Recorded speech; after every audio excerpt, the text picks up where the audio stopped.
The call comes in at 9:17 in the morning. Your phone screen says Social Security Administration. The man on the other end does not sound rushed. He does not sound like a criminal. He says your full name correctly. He knows the city where you live. He knows that you receive Social Security. Then he says something that makes your stomach tighten. There is a problem with the benefit scheduled to reach your bank account next week. And unless the problem is cleared immediately, the payment could be delayed or temporarily held. He even gives you the last 4 digits of your Social Security number and asks you to confirm that they are correct. And this is where one of the most dangerous beliefs in America can cost a retired person thousands of dollars. Most people believe that if the caller knows private information, the caller must be legitimate. That belief is no longer safe. A criminal does not have to guess your entire life to convince you. He may only need your name, your age, your phone number, part of your Social Security number, the name of your bank, or the simple fact that you receive retirement benefits. Mix 2 or 3 pieces of real information with one carefully designed lie, add urgency, and suddenly a fake call feels more believable than a real government letter sitting on your kitchen table. Pay close attention to this, because the most important protection I am going to give you will come near the end. It is not the caller ID. It is not the accent of the person calling. It is not whether they know your Social Security number. It is not even whether they send you a document that looks official.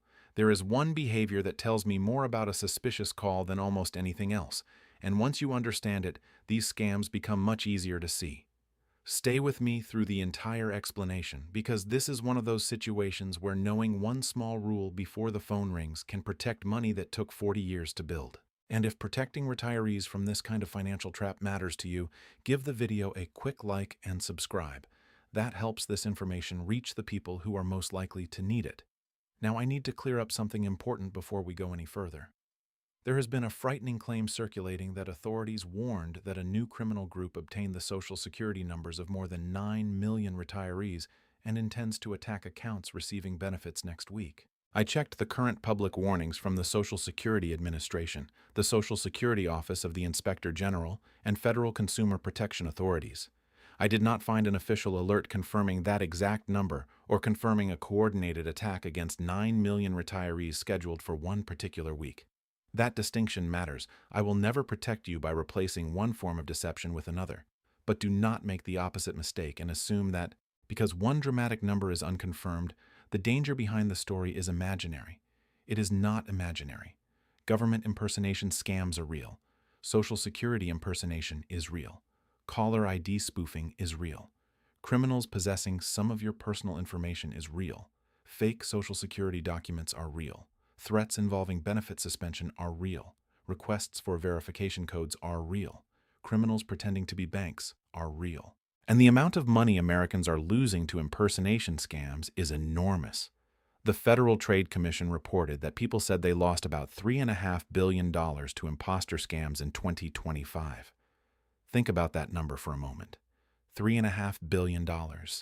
Not from people investing in some complicated Wall Street product. Not from people gambling on an unknown stock. Much of this damage begins with something ordinary. A phone call, a text message, an email.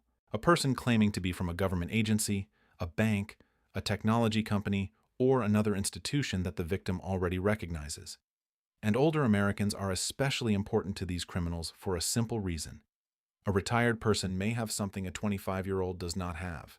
Decades of accumulated savings, a paid-off or nearly paid-off home, a checking account containing several months of expenses, a savings account, a 401k, an IRA, a pension, a monthly Social Security deposit, perhaps an inheritance received years ago, maybe $30,000, maybe $80,000, maybe $300,000, maybe much more. The criminal does not need to know the exact amount at the beginning. The first call is often designed to discover how much is available. This is why I want you to understand the mechanism instead of simply memorizing one scam story. Scam stories change. The mechanism changes much more slowly. Imagine a retired woman I will call Susan. She is 72 years old. She worked for 38 years. Her Social Security is about $2,000 a month. She has around $46,000 in savings because she is careful. She does not consider herself wealthy. She watches grocery prices. She notices when Medicare premiums change. She compares insurance costs. She waits until her credit card statement arrives before making large purchases. Then her phone rings. The screen appears to show a government number. The caller tells Susan that suspicious activity has been connected to her Social Security record. He knows her name. He knows the last 4 digits of her Social Security number. He knows her old address. Susan is alarmed, but she is also impressed. How could a stranger know those things? That is exactly the reaction the criminal needs. Most people never realize this. Personal information is not proof of identity. Your name may have appeared in public records, your phone number may have been sold by a marketing company, your address may be available through property records, your age may be estimated from public information. Your email address may have appeared in a data breach years ago. Parts of your financial history may have been gathered from phishing messages, stolen databases, compromised accounts, or previous scam attempts. A criminal does not need one perfect file containing everything about you. They can assemble pieces. Think of it like somebody building a puzzle from different boxes. One database gives them your name and phone number. Another gives them an old address. Another gives them an email. Another may contain a password you stopped using 5 years ago. Another record may show your date of birth. A previous scammer may have confirmed the name of your bank. Put the pieces together, and the next caller sounds remarkably informed. Then comes the urgency. There is a problem with your benefit. There is unusual activity. A payment is under review. Your Social Security number has been connected to a crime. Your Medicare information has been compromised. Your bank account is at risk. Your identity must be verified. You need to act before the end of the day. That last sentence is where reason begins to disappear. I have spent decades looking at the way financial systems work, and one principle appears again and again. Criminals want you to make a permanent decision during a temporary emotional state. Fear narrows your attention. Urgency keeps you from checking. Authority keeps you obedient. Personal information makes the authority seem real. And the telephone keeps everything moving faster than you can think. Watch how this works. The caller says, "Mrs. Wilson, we are showing a hold connected to the Social Security payment scheduled for Wednesday. I need to verify the account receiving your benefit." That sounds technical. Then he says, "For your protection, I am not asking you to tell me your full account number." That sounds reassuring. Then he says, "I am going to send a 6-digit security code to your phone. Read that code back to me so I can confirm that you are the account holder." That sounds like security, but the code may have nothing to do with Social Security. The criminal may be sitting at a computer trying to sign in to your bank account. He already has your username. He may already have your password. The bank recognizes a new device and sends a 6-digit code to your phone. You receive the code. You read it to the criminal, and you have just helped him defeat one of the security measures that was designed to protect you. That code is not a meaningless number. In many situations, it is the digital equivalent of a key. This is why the Federal Trade Commission has repeatedly warned people not to share verification codes with someone who unexpectedly contacts them. These codes are commonly used as a second layer of protection. The password is one lock. The temporary code is another lock. If the criminal already has the password, the code may be the final thing standing between him and your account. Think about how different that feels when you understand it. Before, the text message looked like proof that the caller was legitimate. Now you see that the text message may actually be proof that someone is trying to enter your account. This changes everything. And there is another reason retirees need to be particularly cautious during Social Security payment weeks. Social Security payment dates are not secret, they are public. For many beneficiaries, payment timing is based on the day of the month they were born. People whose birthdays fall from the 1st through the 10th generally receive benefits on the 2nd Wednesday. Birthdays from the 11th through the 20th generally correspond to the 3rd Wednesday. Birthdays from the 21st through the 31st generally correspond to the 4th Wednesday, with different rules applying to certain people who began receiving benefits before May 1997 and to some people receiving both Social Security and SSI. In August of 2026, that means the regular 3rd Wednesday payment date is August 19th, and the 4th Wednesday payment date is August 26th. A criminal does not need access to a secret government database to know that millions of people are expecting money around those dates. The calendar itself is public, so imagine receiving a call on Monday, August 17th. The caller says, "Your Wednesday Social Security deposit is being reviewed. If your payment really is expected Wednesday, Your first reaction may be, how did he know? He may not know anything special at all. He may simply understand the payment calendar. This is a very important lesson because criminals often make public information feel private. A person says your mortgage lender's name after finding it in a public record. A person mentions your county after looking up your telephone area. A person knows you are over 65 and assumes you have Medicare. A person knows you are in your 70s and assumes you receive Social Security. A person calls during tax season and mentions the IRS. A person calls near the first of the month and mentions retirement income. You fill in the missing pieces yourself. That is how the brain works. When 3 details are correct, we tend to forgive the 4th detail without checking it. I want to give you a small test. Do not answer out loud unless you want to. Just decide what you would do. Your phone rings. The caller ID says Social Security Administration. The person says your full name and the last 4 digits of your Social Security number. He tells you there is an irregularity with your benefit and asks you to stay on the phone while he verifies the record. Official or suspicious? Suspicious. Not because Social Security can never contact anyone by telephone. Legitimate calls can occur under certain circumstances. The problem is that caller ID can be manipulated, and knowing your information does not establish the caller's identity. Caller ID spoofing is simple to understand. The number appearing on your phone is information sent with the call. Criminals can falsify that information so the screen displays a number or name you recognize. It can appear to be Social Security. It can appear to be your bank.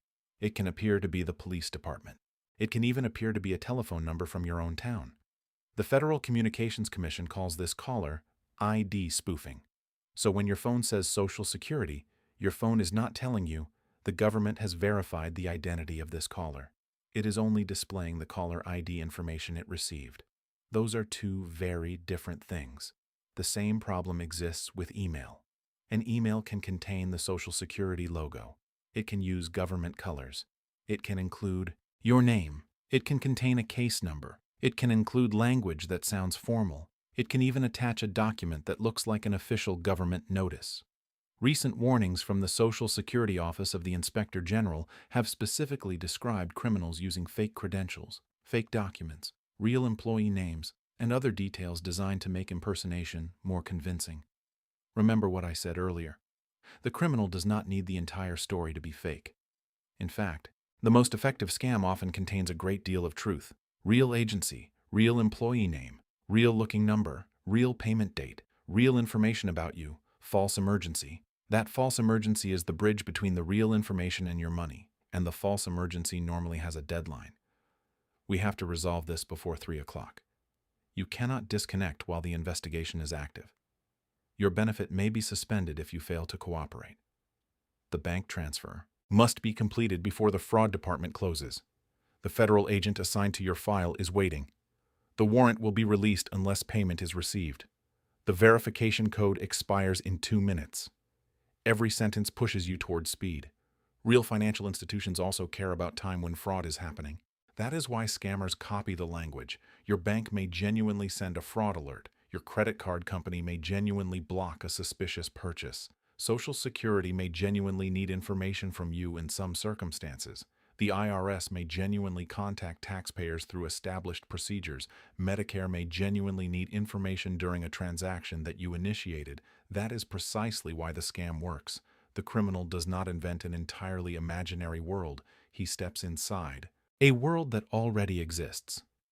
Here is what almost nobody understands. The protection is not learning how to recognize a perfect fake. Some fakes are extremely convincing.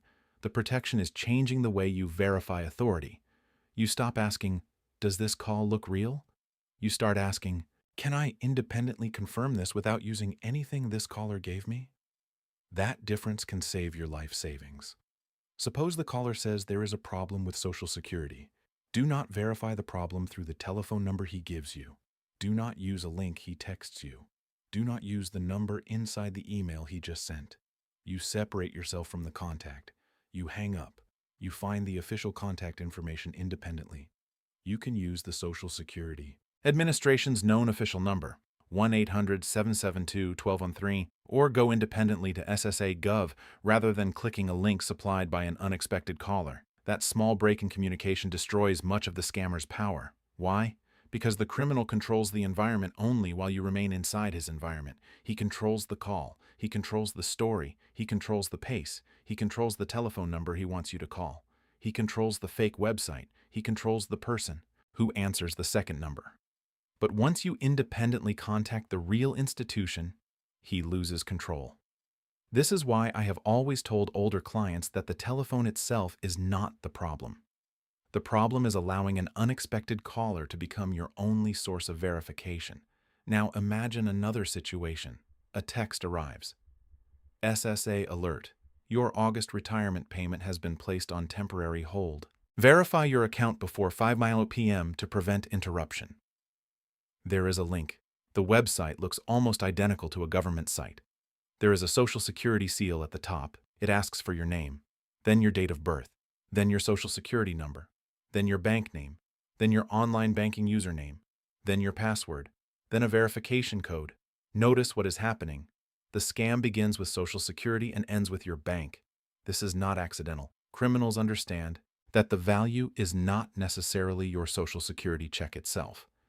The value may be everything connected to the account that receives the check.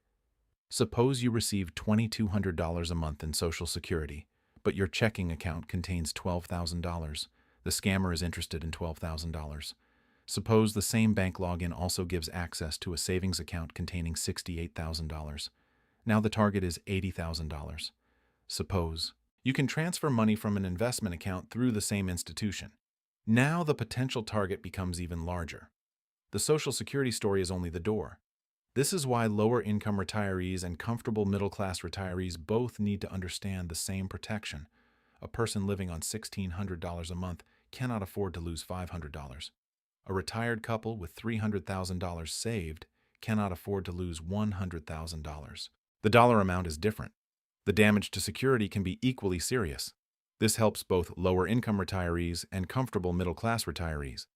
And there is a painful emotional reason these scams succeed.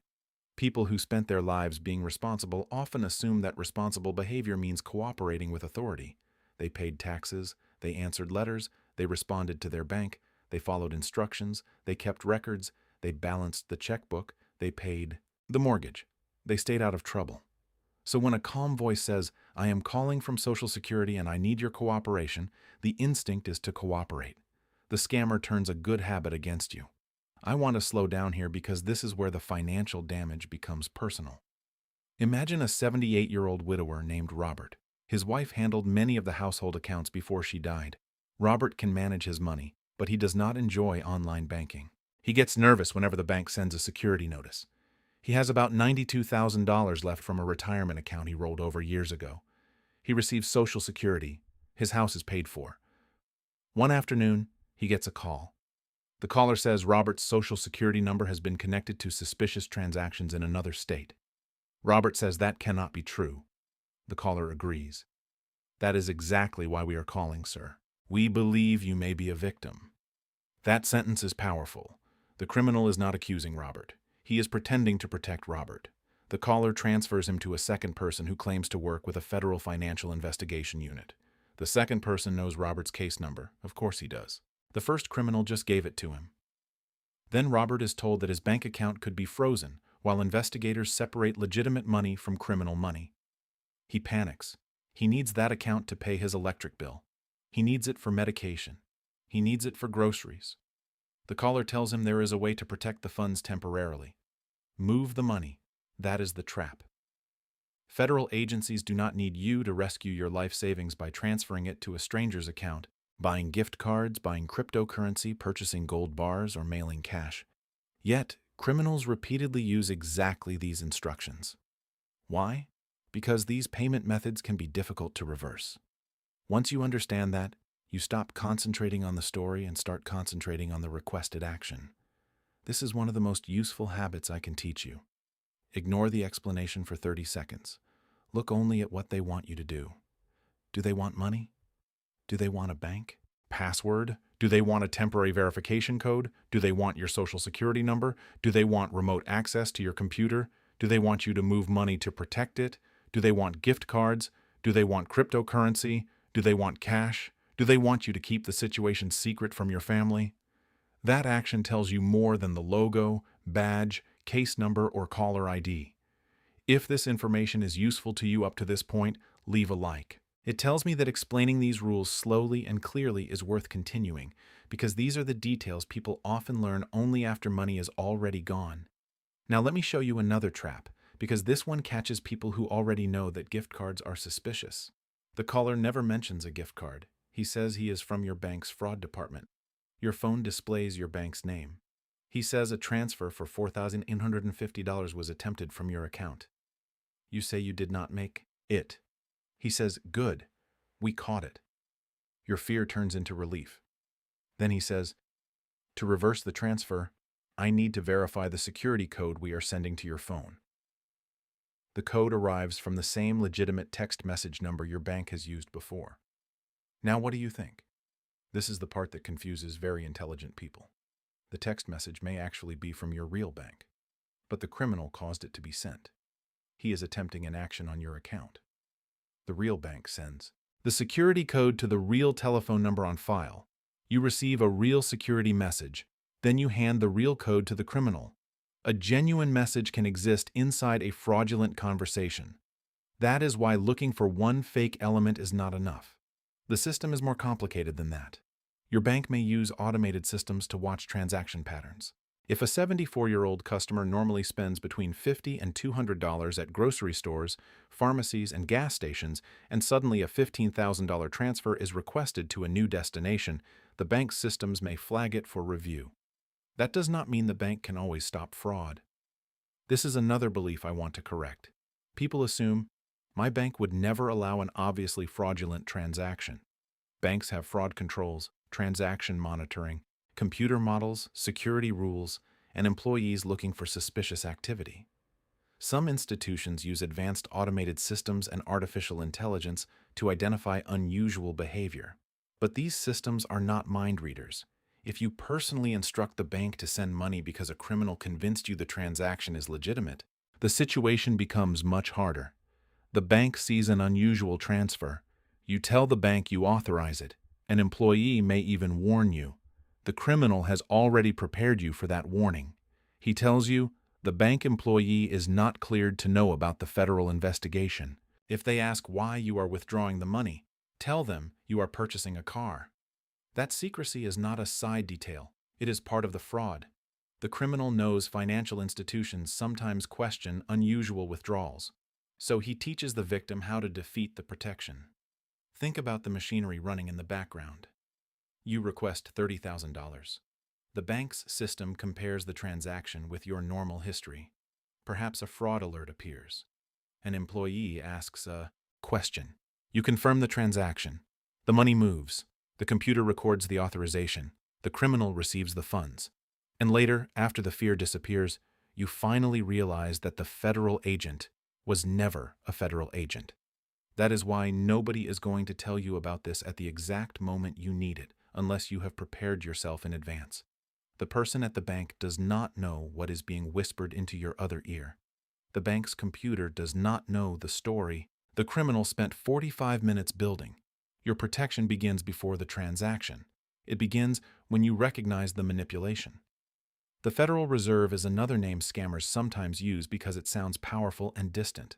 Most people know the Federal Reserve is connected to banking and interest rates. They may have heard about the Fed raising rates, lowering rates, influencing borrowing costs, or participating in the financial system. That limited familiarity is enough for a scammer. He says your transfer is being monitored by the Federal Reserve. He says a Federal Reserve account will protect the money. He says federal banking regulators require you to move funds. The details sound complicated enough that many people stop questioning them. Here is the simple rule. A complicated explanation does not create a legitimate reason to send your retirement savings to a stranger. Never let technical language overpower basic common sense. The same applies when scammers mention the IRS. Maybe they say unpaid taxes are connected to your Social Security number. Maybe they say a penalty must be paid immediately. Maybe they say a warrant will be issued. Maybe they demand cryptocurrency, cash, gift cards, or a wire transfer. The IRS itself warns about scams involving pressure to act immediately. threats of legal action, demands for sensitive information, and unusual payment methods. A real tax issue can be serious. That does not make the caller real. The same trick appears with Medicare. A person calls and says a new Medicare card is required. Another says your benefits will be canceled unless you confirm your number. Another offers a free medical device but needs your Medicare information. First, another claims Social Security and Medicare records do not match. Again, two legitimate government programs are combined to make a false story sound official. If someone contacts you unexpectedly, you do not solve the uncertainty by giving more information to the person who created the uncertainty. You verify independently. That sentence is worth remembering. Do not solve uncertainty by giving information to the stranger who created the uncertainty. Now I want to give you another test. An email arrives from what appears to be the Social Security Administration. It says your annual statement is ready. You are not expecting the email. The message contains an attachment labeled SSA Statement 2026 and tells you to open it immediately because your benefit calculation may contain an error. Suspicious or safe? Suspicious enough that you should not open an unexpected attachment simply because it contains a government logo. Social Security's Office of the Inspector General warned in February 2026 about fraudulent emails pretending to deliver Social Security statements. The warning described unsolicited attachments and download links as danger signs. Now change one detail. You independently sign in to your own Social Security account by typing the known official website yourself, and you see information inside your account. That is completely different. You created the connection. You chose the website independently. You are no longer relying on a stranger's link. This distinction is one of the strongest protections in modern finance. Incoming communication deserves more caution than a connection you deliberately initiate through a channel you already know. The same principle applies to your bank. If somebody calls saying they are from the bank, you can say, "Thank you. I will contact the bank directly." Then hang up. Use the telephone number on the back of your bank card, a number from a statement you already possess, or the institution's official website that you reach independently. Do not call the telephone number supplied by the suspicious message. A sophisticated scam may include a second fake number. You call it. A receptionist answers. There is hold music. Another employee answers. Everything seems professional, but you are still inside. The criminal's system. That is why independent verification must actually be independent. There is another quiet danger I want people over 50 to understand. A stolen Social Security number is not only about stealing the next Social Security payment. It can become an identity problem. Someone may try to open a credit account in your name. Someone may use your information in tax fraud. Someone may attempt to take over an existing account. Someone may try to create or capture an online account before you do. Someone may combine your Social Security number with your date of birth, address, and phone number to pass basic identity questions, and people often discover this much later. A credit score changes. A collection notice appears. A credit card you never requested appears on a report. A tax return is rejected because another return was already filed. A bank account is opened that you never authorized. The criminal's first telephone call may disappear from memory, but the information given during that call continues circulating. This is why protection is not automatic. People hear the word identity theft and assume a bank, credit bureau, Social Security, or some central government computer will automatically protect every account connected to their name. That is not how it works. Different systems control different pieces. Social Security manages Social Security records and benefits. Your bank manages your bank account. Credit bureaus maintain credit files. The IRS handles federal tax administration. Medicare has its own records. Your investment company handles your IRA or 401k. Nobody sits in one control room watching every financial part of your life at once. The systems exchange some information where laws and programs require it. But there is no personal financial guardian automatically freezing everything for you the instant a criminal obtains one piece of data. You have to claim certain protections. You have to take action. This is where many people think they do not qualify. They hear about a credit freeze and assume it is only for somebody whose identity has already been stolen. That is not true. A credit freeze is available even if you have not already suffered identity theft. It is free to place and lift. and it does not hurt your credit score. The freeze makes it much harder for someone to open a new credit account in your name because lenders generally cannot access the frozen credit file to approve new credit. And this helps both lower-income retirees and comfortable middle-class retirees. A retired teacher with a 790 credit score can use a freeze. A 70-year-old living mostly on Social Security can use a freeze. A person who never uses credit cards can use a freeze. A wealthy retiree can use a freeze. Most people think they don't qualify because nobody ever explained that this is a preventive tool, not only a repair tool. The freeze is not automatic. You have to claim it. And if you use it, you generally need to freeze your files with each of the 3 nationwide credit bureaus, because they maintain separate files. But understand what a credit freeze does not do. It does not remove money from your bank account. It does not stop your existing credit cards from working. It does not freeze your Social Security payment. It does not freeze your credit score. It mainly restricts access to the credit file used when someone tries to open new credit. That simple distinction removes a lot of unnecessary fear. Another useful protection is your personal Social Security online account. The Social Security Administration says creating your personal account can add protection because it helps prevent someone else from fraudulently establishing an account in your name. The agency also says you can receive alerts if someone attempts certain changes involving address or direct deposit. This is important because changing where a Social Security payment goes has been a real fraud problem for years. In 2025, Social Security publicly discussed stronger identity proofing rules connected to direct deposit changes. The agency stated that a significant portion of direct deposit fraud involved someone calling SSA to change bank information, and it introduced stronger verification procedures.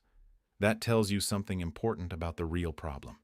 Criminals do not always steal money by breaking into a bank vault. Sometimes they try to change where legitimate money is sent. Imagine your Social Security payment as a train traveling on the correct track every month. The criminal does not need to steal the train. He wants to change the track. If the direct deposit destination is changed from your legitimate bank account to another account, the government's payment can be completely legitimate while the destination is fraudulent. That is why monitoring address and direct deposit information matters. Social Security also describes a direct deposit fraud prevention block that can be added in certain fraud situations. Once placed, it restricts direct deposit and address changes through certain channels until the block is removed under the agency's procedures. Again, this is not automatic. You have to understand that the protection exists and use the appropriate official process when necessary. But do not misunderstand what I am saying. I am not telling every retiree to panic and call Social Security tomorrow. I am telling you to know your normal information before a crisis. Know where your benefit is deposited. Know roughly when it normally arrives. Have access to your legitimate Social Security account if you are comfortable using the online system. Know the official contact route. Know the name of your bank. Know how to reach your bank without relying on an incoming call. Preparation makes fraudulent urgency much weaker. A scammer wants you to discover your own financial system while he is standing on the telephone telling you what to do. Do not give him that advantage. Now tell me in the comments whether you already knew that a caller can possess real personal information and still be a scammer, or whether that is something you are hearing explained this clearly for the first time. You do not need to post private information. Never put your Social Security number, bank name, account details, or anything sensitive in a public comment. There is another level to these scams that deserves attention because it targets people with retirement savings, not just monthly benefit deposits. Suppose the criminal learns that your checking account contains only $7,000. He does not stop. He asks innocent-sounding questions. Do you receive your retirement entirely through Social Security? Do you have a pension? Is there another institution we need to protect? Do you have an IRA? Did your employer retirement account get rolled over?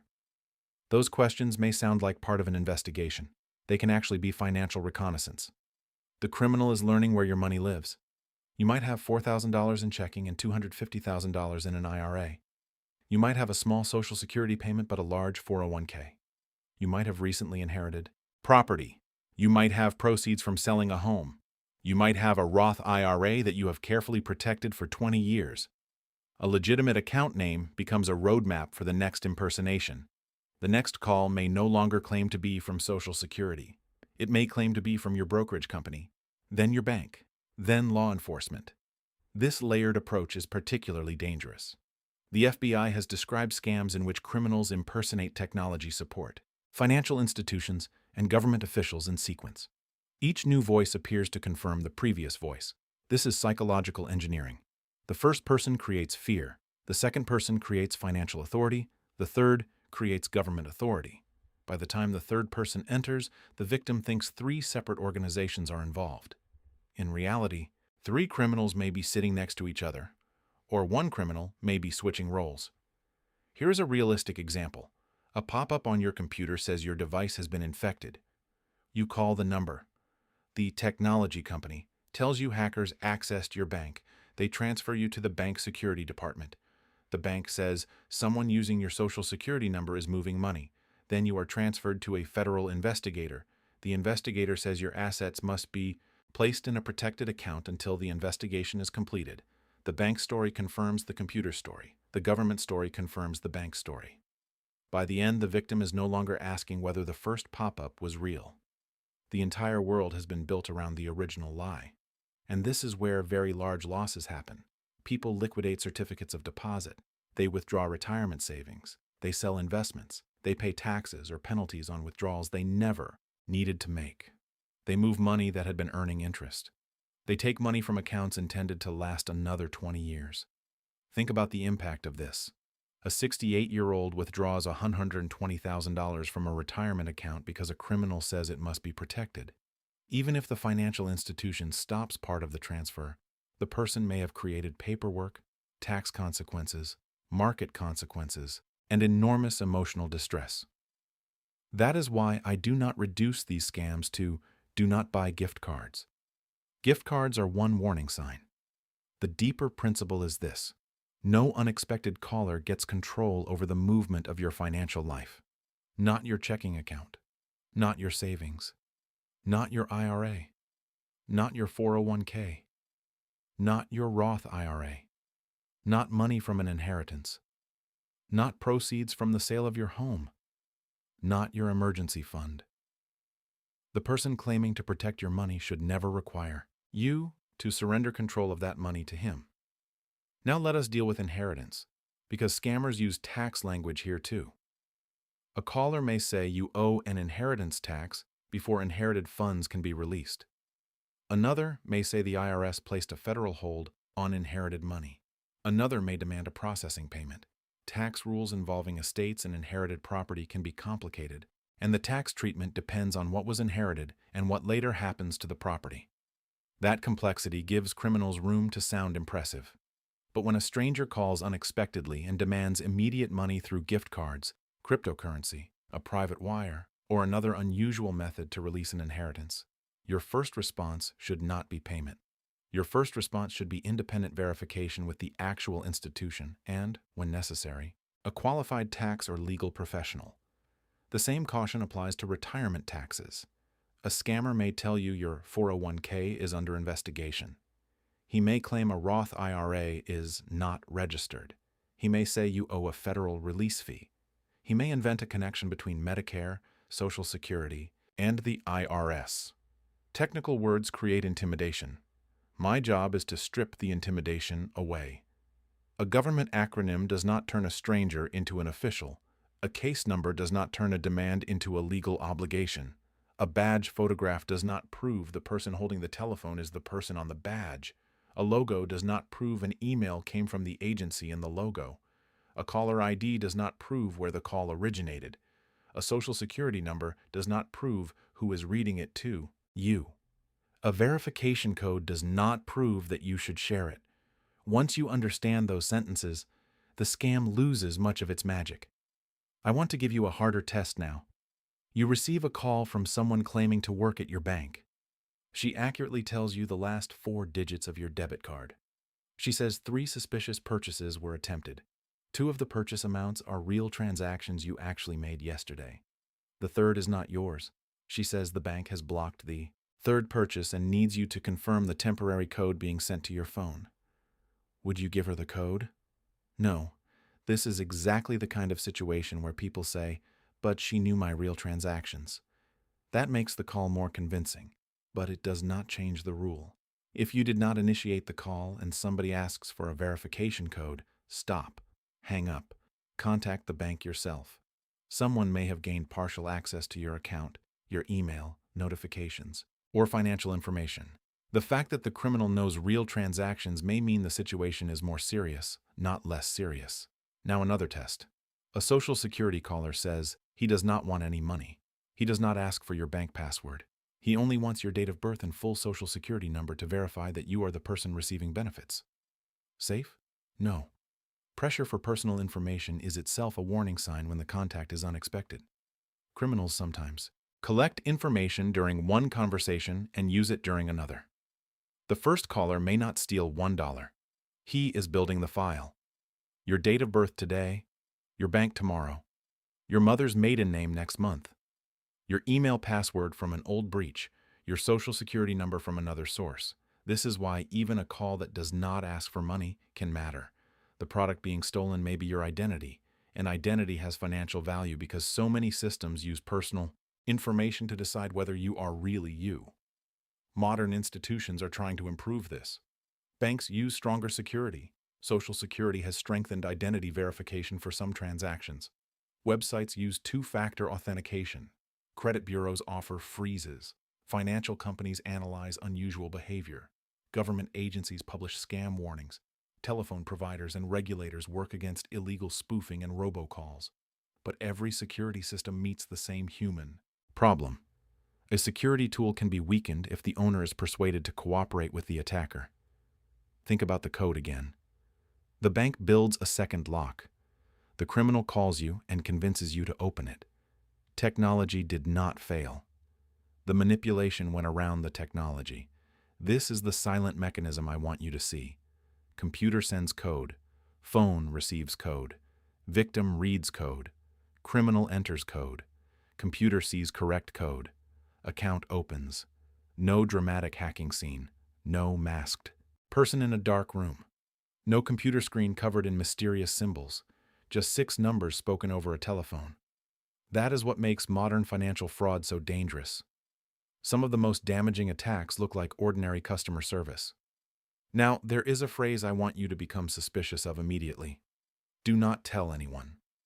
Sometimes the criminal says the investigation is confidential. Sometimes he tells the retiree not to tell the bank employee. Sometimes he says family members could be involved. Sometimes he says discussing the matter could interfere with a federal case. Sometimes he says the victim could be arrested for revealing information. Isolation is power. The criminal does not want your daughter to hear the story. He does not want your son to ask why Social Security would demand Bitcoin. He does not want your neighbor to recognize the scam. He does not want the bank teller to question the withdrawal. He does not want your accountant to say the tax explanation makes no sense. He wants you alone. There is nothing weak about saying, I do not make major financial decisions without speaking to someone I trust. In fact, that sentence can be a financial security system. Another person brings something the scammer is trying to remove. Time and perspective. A frightened person asks, how do I prevent my benefit from being suspended? A calm second person asks, why would Social Security need a gift card? A frightened person asks, how do I keep the police from arresting me? A calm person asks, why would a police officer demand cryptocurrency? A frightened person asks, how do I protect my bank account? A calm person asks, why are you sending the money out of your own bank if the goal is to protect it? Fear focuses on solving the fake emergency. Perspective questions whether the emergency exists. This is why slowing the process is so powerful. And now we need to talk about artificial intelligence. Because many retirees hear the words AI and assume scams have become impossible to detect. They have become more convincing in some ways. Technology can help criminals produce better written messages. It can help imitate voices. It can help create realistic images. It can help scale communication. It can make a fraudulent message look more polished than the poorly written scams many people remember from 10 years ago. But AI does not change the basic rule of independent verification. Suppose a voice sounds exactly like your grandson. You still call your grandson on the number you already have. Suppose an email looks exactly like your bank. You still reach the bank independently. Suppose a person on a video call appears to wear a government badge. You still verify through the agency. Suppose the caller sounds calm, intelligent, American, professional, and patient. You still verify. The safest habit does not require you to identify whether something was generated by AI. It requires you to refuse to let the incoming communication verify itself. That principle will survive changes in technology.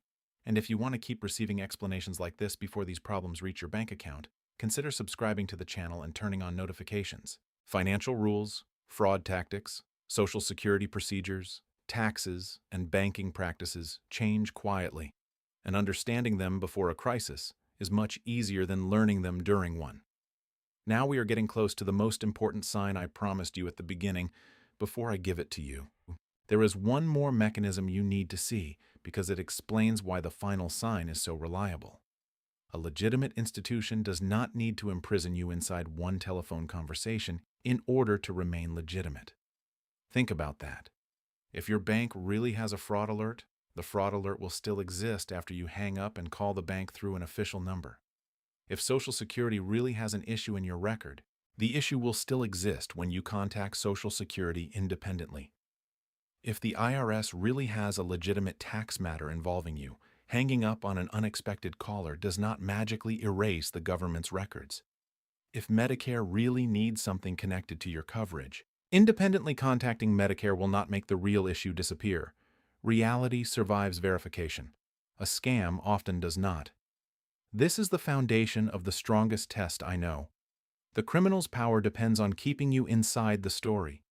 The longer you stay on the telephone, the more emotional investment you develop. At minute 2, you are skeptical. At minute 10, you are worried. At minute 20, you have answered several questions. At minute 30, you know the caller's fake name. At minute 40, you have been transferred to his fake supervisor. At minute 50, you have heard fake evidence.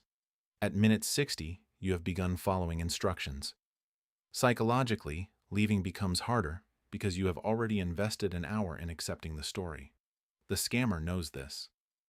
That is why some criminals tell victims not to hang up even while driving to the bank. Think about how unnatural that is. A government agency does not need to listen while you drive across town. A bank fraud employee does not need to remain connected while you buy gift cards. A federal investigator does not need you on speakerphone while you withdraw cash. But the criminal does. He needs to control every moment where reality might enter. He needs to hear what the teller says. He needs to answer your doubts. He needs to stop you from calling your daughter. He needs to stop you from searching the official government website. He needs to stop you from calling the real agency. He needs to prevent silence, because silence gives you time to think. And now here is the most important signal in this entire video. When someone claiming to be from Social Security, your bank, the IRS, Medicare, law enforcement, or another institution tries to stop you from hanging up and independently verifying the situation, treat that as an enormous danger sign. That is the signal I wanted you to remember. Not whether the caller sounds nervous, not whether the caller has an accent, not whether the caller ID looks correct, not whether the person knows your name, not whether the caller knows your Social Security number, not whether the email contains a logo, not whether the badge looks real. The critical question is what happens when you say, "I am going to hang up and call the agency myself." Watch the reaction. A legitimate person may tell you how to contact the organization or simply allow you to verify. A scammer often feels his control slipping away. He may become urgent. Do not disconnect. This line is federally recorded. If you hang up, your case will close. Your benefits could be suspended. I cannot guarantee your funds after this call. You will lose your protection. The police may be dispatched. You cannot call the main number because your case is confidential. This investigation can only be handled through me. There it is, the attempt to prevent independent verification. That is not protection. That is control. And control is what the entire scam has been building toward. The spoofed number created trust. The personal information created credibility. The benefit date created relevance. The threat created fear. The verification code created access. The payment instruction created movement. The secrecy isolated you. And preventing you from hanging up protects the criminal from discovery. It works like a silent machine. One gear turns the next. Your real name, your real social security information, your real bank, your real payment date, your real fear, their fake emergency, their fake solution, your real money. That is the mechanism. And once you can see the mechanism, the individual story matters much less. A caller can change from Social Security to Medicare. The mechanism is the same. From the IRS to the sheriff's office, the mechanism is the same. From your bank to a technology company, the mechanism is the same. From a fake grandchild to a fake attorney, the mechanism is the same. Real emotion, false urgency, controlled verification, irreversible action. So what should you do if a call like this reaches you? Do something that feels almost too simple. End the conversation. You do not need to win an argument. You do not need to prove the caller is a criminal. You do not need to insult him.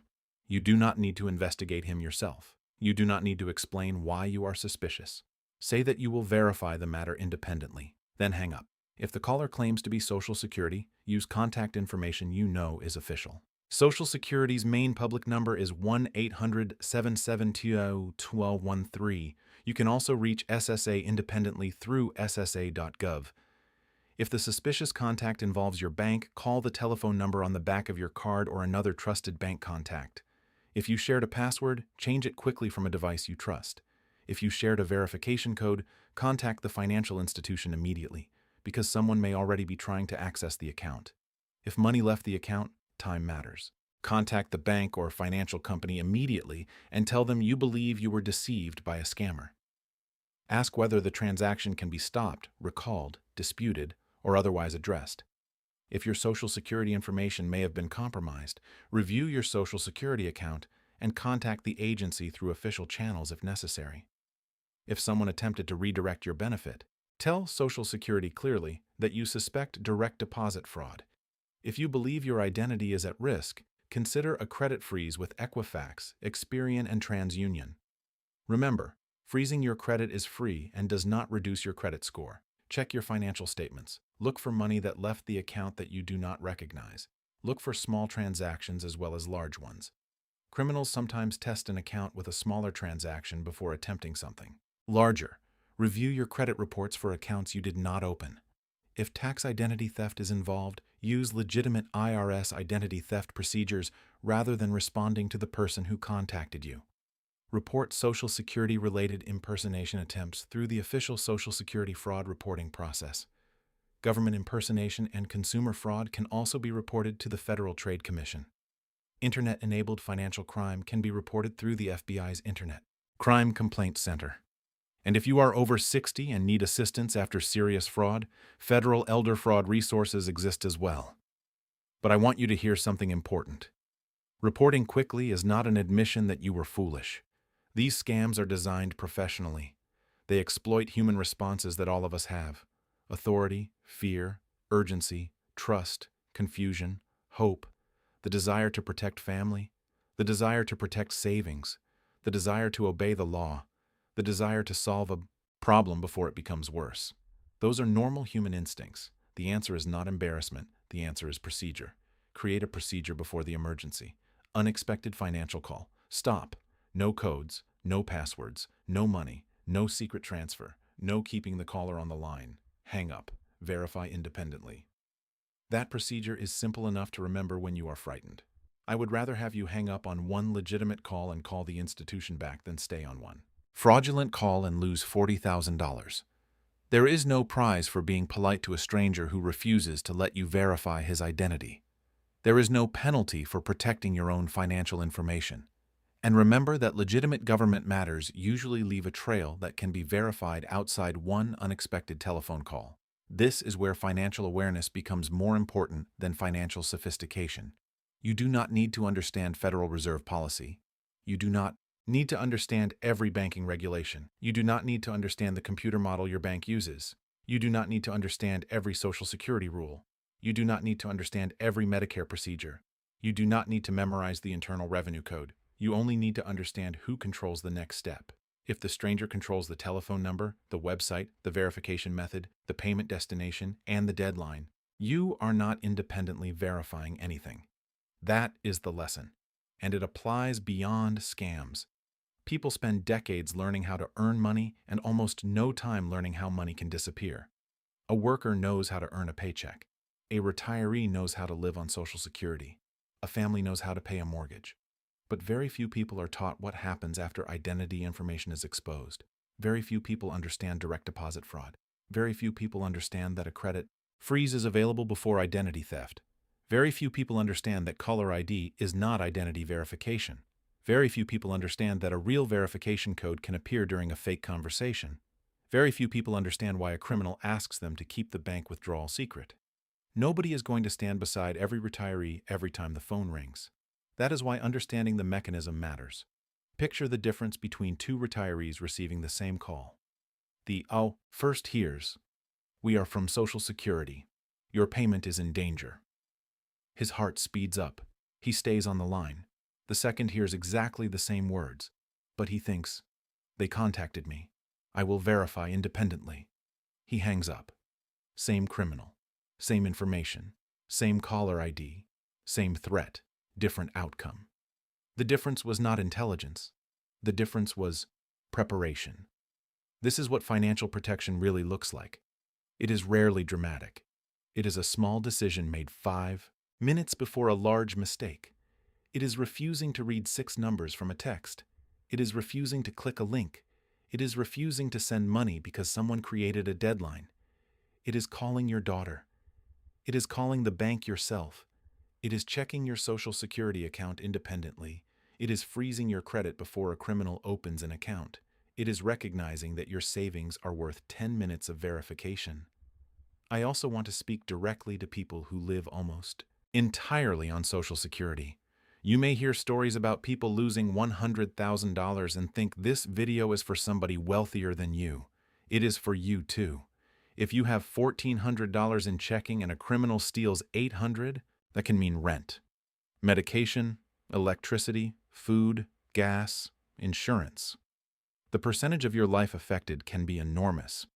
And I want to speak directly to comfortable retirees who think scammers mostly target confused or financially inexperienced people. That belief is dangerous too. The larger your accessible assets, the greater the incentive for a criminal to spend time manipulating you. A person with $500,000 does not have to be careless. He only has to believe the wrong person during the wrong hour. This helps both lower-income retirees and comfortable middle-class retirees because the protection is behavioral. The dollar amount changes, the rule does not. And if your spouse handles most of the money, learn enough to protect yourself if your spouse is unavailable. Know the institutions. Know the legitimate telephone numbers. Know where important records are kept. Know how Social Security arrives. Know who the accountant is. Know who manages the retirement account. Know who to call if something looks wrong. I have seen too many couples where one person knows everything and the other knows almost nothing. Then illness or death arrives. 6 months later, the surviving spouse receives a convincing call at the exact moment he or she feels least confident financially. That vulnerability is predictable. Protect against it while life is calm. If you help an aging parent, do the same thing. Do not shame them about scams. Shame creates secrecy. Secrecy helps criminals. Make an agreement instead. No major emergency transfer based on an incoming call. No government payment by gift card. No reading security codes to unexpected callers. No moving retirement savings because somebody says the money must be protected. No secret financial investigation that cannot be discussed with the family. And one phrase that ends almost every suspicious conversation: "I will call the institution myself." That phrase restores control. I also want you to be careful with headlines. Fear itself can become a tool. A message says, 9 million Social Security numbers were stolen. Another says all retirees must act before Wednesday. Another says payments will be frozen. Another says the government issued an emergency warning. Before sharing it, look for the official source. Does the Social Security Administration say it? Does the Social Security Inspector General say it? Does the FTC say it? Does the FBI say it? Can you find the actual alert? This matters because false warnings can make genuine warnings less effective. If people are frightened every week by a new invented deadline, eventually they stop listening. We do not need invented facts to understand the real danger. The real numbers are already serious. Billions of dollars are reported lost to impersonation scams. Older adults report devastating losses. Government agencies repeatedly warn about spoofing, fake Social Security contacts, fake badges, unusual payments, secrecy, threats, and criminals who may already possess personal information. That is serious enough, and credibility matters when we are talking about people's life savings. I would rather tell you that one dramatic claim is not verified than frighten you with a number I cannot support. Because the purpose here is not fear. The purpose is control. Your control. Over your information. Over your accounts. Over your time. Over the decision to send money. Over the decision to hang up. Over the decision to verify. That is the opposite of what the scammer wants. The scammer wants speed. You choose time. The scammer wants secrecy. You choose a trusted second opinion. The scammer wants his telephone number. You choose the official number. The scammer wants your verification code. You keep it private. The scammer wants your password. You never give it. The scammer wants money moved. You stop. The scammer wants you afraid to disconnect. You hang up. That is how ordinary people protect themselves against sophisticated manipulation. Not by knowing everything, by having a few rules that do not change when fear appears. And remember the most important signal one final time. The moment a caller becomes uncomfortable with your decision to hang up and independently verify the story, your suspicion should rise sharply. A real problem can survive a callback. A real account can survive a callback. A real government record can survive a callback. A real bank fraud alert can survive a callback.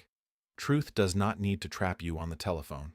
That is the secret I wanted you to carry away from this. And this content is educational. It is meant to help you understand common financial and fraud mechanisms. It is not a substitute for personal financial, legal, tax, banking, or accounting advice.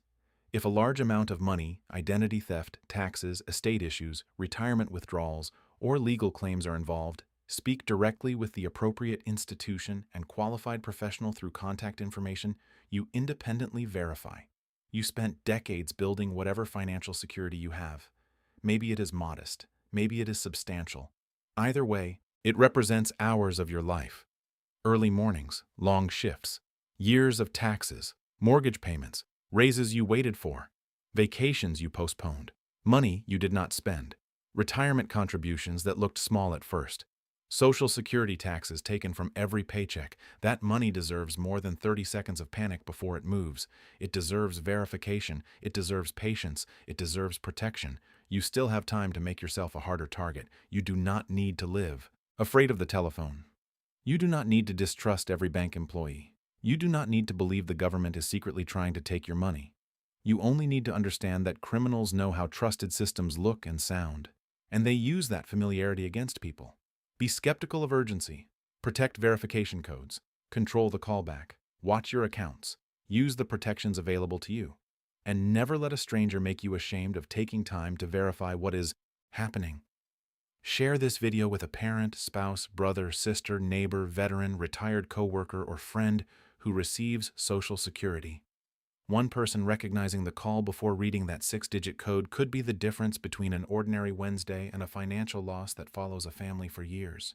And if you think this was important, watch the next video appearing on the screen now. In it, I explain another quiet financial situation that can affect the money of millions of Americans and the warning signs most people notice only after the damage has already started.